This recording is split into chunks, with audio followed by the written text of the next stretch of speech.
Karena saya khawatir sekali kalau ternyata kolam pancing yang ada di daerah kita ini akan dihitung sebagai perjudian oleh Allah, dan itu tentu akan mengundang murka oleh Allah Subhanahu wa taala, karena judi dimurkai oleh Allah.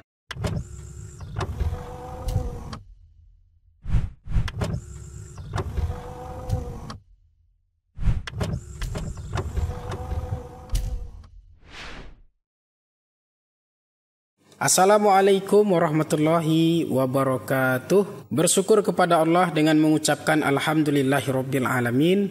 Bersolawat kepada Nabi dengan lafaz Allahumma sholli ala sayyidina Muhammad wa ala ali sayyidina Muhammad. Saudara-saudara kaum muslimin muslimat dimanapun berada, mudah-mudahan semuanya dalam keadaan sehat walafiat, berkah umur, berkah rezeki, berkah keluarga, selamat dunia dan akhirat insyaallah, amin ya rabbal alamin.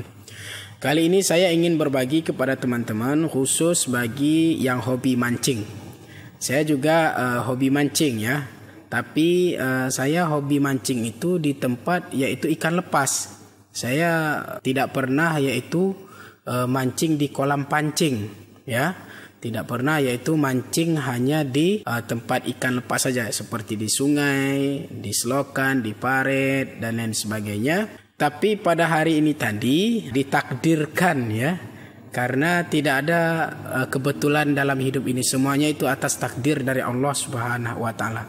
Hari ini saya diajak oleh salah satu teman saya yang juga memiliki hobi mancing, tetapi ternyata saya dibawa itu adalah ke kolam pancing. Nah, saya ikut saja karena memang saya tidak pernah tahu sebenarnya seperti apa sistem di kolam pancing tersebut. Kemudian masuk. Nah, setelah masuk tadi saya perhatikan dan inilah yang perlu kita share ya, kita berbagi kepada teman-teman agar hobi kita itu diberkahi oleh Allah. Jangan sampai hobi kita itu justru nanti akan menjauhkan kita dari berkah Allah Subhanahu wa taala. Nah, ternyata sistem di kolam pancing yang tempat kami mancing tadi, kita tidak sebut nama kolam pancingnya, tapi ini hanya berbagi karena kita ini saling ingat mengingatkan, yaitu saling berbagi kepada hal yang baik dan mencegah kepada hal yang tidak baik. Ternyata sistem di kolam pancing itu, siapa saja yang masuk ke kolam pancing tersebut, yang ingin mancing di kolam pancing tersebut ternyata berbayar. Itu pertama. Berbayarnya itu pertama saya tidak masalah ya, tidak berbayar lah kan, karena ikannya juga kan tidak gratis kan. Nah, itu berbayar. Nah, kemudian siapa saja yang masuk itu berbayar sejumlah Rp50.000. Dan kemudian saat mancing saya perhatikan ternyata siapa saja yang masuk itu maka akan dilepaskan 2 ekor ikan kalau tidak salah. Jadi misalnya ada satu orang yang mancing maka bayar 50.000, maka dilepaskan 2 ekor ikan. Artinya semakin banyak yang mancing di kolam pancing tersebut maka ikannya akan semakin banyak, karena setiap pemancing akan dilepas 2 ekor ikan. Kemudian begitu mancing mendapatkan ikan, banyak didapat ikan, maka bisa dibawa pulang semuanya. Nah, jadi ikan yang dipancing kita daftar 50.000 tadi, dilepaskan 2 ekor ikan, tapi ternyata ketika kita mancing mendapatkan lebih dari 2 ekor ikan bahkan banyak, itu boleh dibawa pulang ya kan. Sebaliknya bagi teman-teman yang mancing tidak dapat ikan, walaupun sudah bayar tidak dapat ikan ya kan, berarti dia pulang tidak bawa apa-apa. Dan disinilah menjadi perenungan, ini seperti perjudian gitu kan. Dalam hati ini kok seperti judi, karena yang namanya judi itu adalah ada yang diuntungkan, ada yang dirugikan. Artinya yang menang merasa beruntung, yang kalah merasa rugi. Nah, dan itu mirip saya perhatikan, bahkan sama ya, sama. Misalnya ketika mancing bayar 50.000, mendapatkan ikan banyak, tentu yang mancing merasa beruntung. Kenapa? Karena dengan 50.000 bisa mendapatkan ikan banyak. Nah, tapi bagi ketika ada yang mancing bayar 50.000 ternyata nggak dapat ikan yang nggak mau makan, nggak dapat ikan sama sekali, berarti yang punya kolam, yang punya ikan tersebut merasa beruntung. Kenapa? Karena ikannya tidak didapatkan oleh pemancing yang sudah bayar 50.000. Inilah yang saya renungkan hari ini, saya perhatikan, mungkin ditakdirkan oleh Allah supaya kita ini berpikir ya, ini kok seperti perjudian gitu kan. Dan kita sudah mengkaji dan mempelajari juga, ternyata memang seperti itu tidak boleh, dan itu sama seperti perjudian. Kenapa? Karena di situ ada yang diuntungkan dan ada yang dirugikan. Nah, jadi bagaimana caranya kolam pancing supaya menjadi halal dan tidak disebut sebagai perjudian? Yaitu siapa saja masuk ke kolam pancing tersebut, daftar, boleh masuk ke kolam pancing lalu memancing ikan.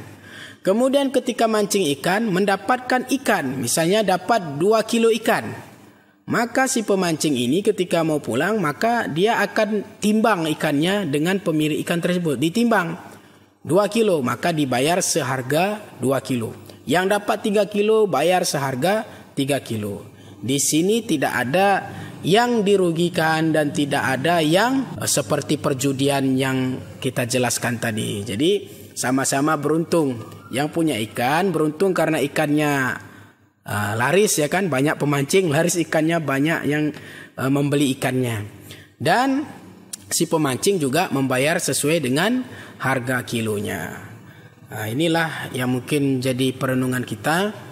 Karena saya khawatir sekali kalau ternyata kolam pancing yang ada di daerah kita ini akan dihitung sebagai perjudian oleh Allah, dan itu tentu akan mengundang murka oleh Allah Subhanahu wa taala, karena judi dimurkai oleh Allah. Mudah-mudahan kalau kita punya kolam pancing, kepingin buat menyalurkan hobi saudara-saudara kita atau masyarakat lewat kolam pancing, maka buatlah kolam pancingnya. Kemudian siapapun masuk daftar misalnya, supaya terdaftar siapa yang terdaftar untuk mancing. Kemudian yang mancing dapat 2 kilo ikan, maka dia bayar seharga 2 kilo. Yang dapat 3 kilo ikan dibayar seharga 3 kilo. Maka itu halal dan itu insya Allah tidak dihitung sebagai judi. Tapi kalau masuk ke kolam pancing, bayar 50.000, kemudian dilepaskan 2 ekor ikan. Semakin banyak orang mancing di kolam pancing kita, maka semakin banyak ikan di kolam tersebut. Kemudian yang mancing mendapatkan ikan banyak, merasa senang dan merasa beruntung. Tapi bagi yang mancing tidak dapat apa-apa, maka dia pulang tidak membawa apa, padahal dia sudah membayar 50.000, dan inilah termasuk dengan judi. Makanya mudah-mudahan kita semua silahkan kita menyalurkan atau mengikuti hobi kita, tapi jangan sampai karena hobi kita ini menjauhkan kita dari Allah dan melanggar syariat Allah dan justru dimurkai oleh Allah. Maka nanti hidup kita akan jauh dari berkah. Yang kita anggap ikan ini sudah halal, sudah enak, sudah mantap, kita bawa ke rumah, ternyata itu ikan hasil judi. Mudah-mudahan ini bermanfaat, tidak ada maksud untuk menyudutkan, tapi mudah-mudahan kita selalu mengedepankan ini sesuai syariat Allah, dibenarkan oleh Allah. Benar enggak dalam agama kita atau salah, itu yang harus kita kedepankan supaya hidup kita diberkahi oleh Allah Subhanahu wa taala. Mudah-mudahan bermanfaat. Lebih dan kurang saya mohon maaf. Billahi taufik wal hidayah. Wassalamualaikum warahmatullahi wabarakatuh.